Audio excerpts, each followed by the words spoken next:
Saya kira sekali lagi membuktikan betapa banyak sekali menteri di kabinetnya Pak Prabowo itu yang tidak profesional. Dan ini kebanyakan dari mereka itu adalah menteri titipan Jokowi. Masa menerapkan kebijakan kok tanpa mitigasi?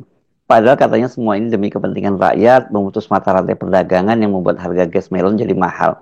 Sekarang ini buat rakyat bukan soal mahal atau murah, bagaimana cara mereka mendapatkannya itu yang buat mereka yang paling penting.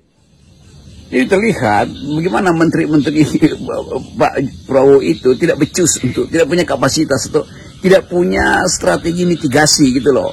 Perubahan kebijakan harusnya disiapkan sekaligus strategi mitigasi.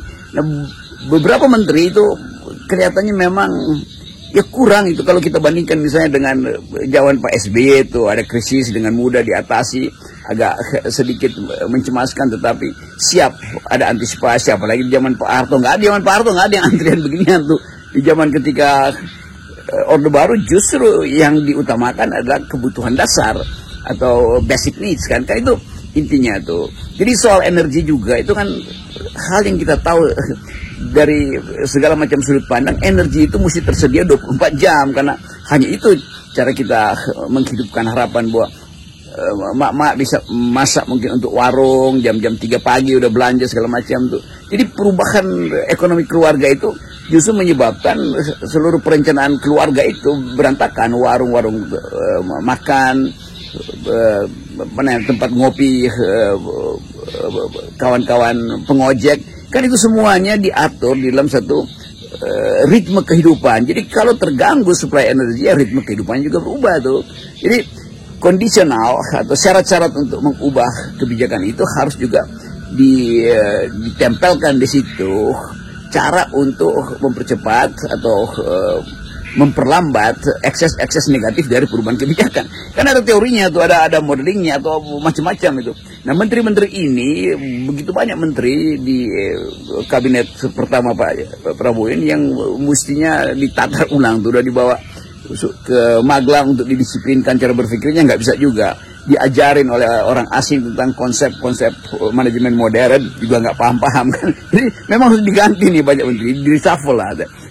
Sebetulnya conditioning ini juga atau hal-hal yang hari-hari ini kita lihat sebagai sensasi isu itu juga bagus sebetulnya, akhirnya terbuka menteri-menteri apa aja yang nggak becus itu. Dan tentu Pak Prabowo mendengarkan umpatan dari emak-emak itu, umpatan dari netizen, kritik daripada pengamat kebijakan publik, dan mulai menyusun siapa yang harus ditanggalkan atau dirumahkan nanti minggu depan. Kan kasusnya bertumpuk-tumpuk ini kan, soal judi online, soal LPG, soal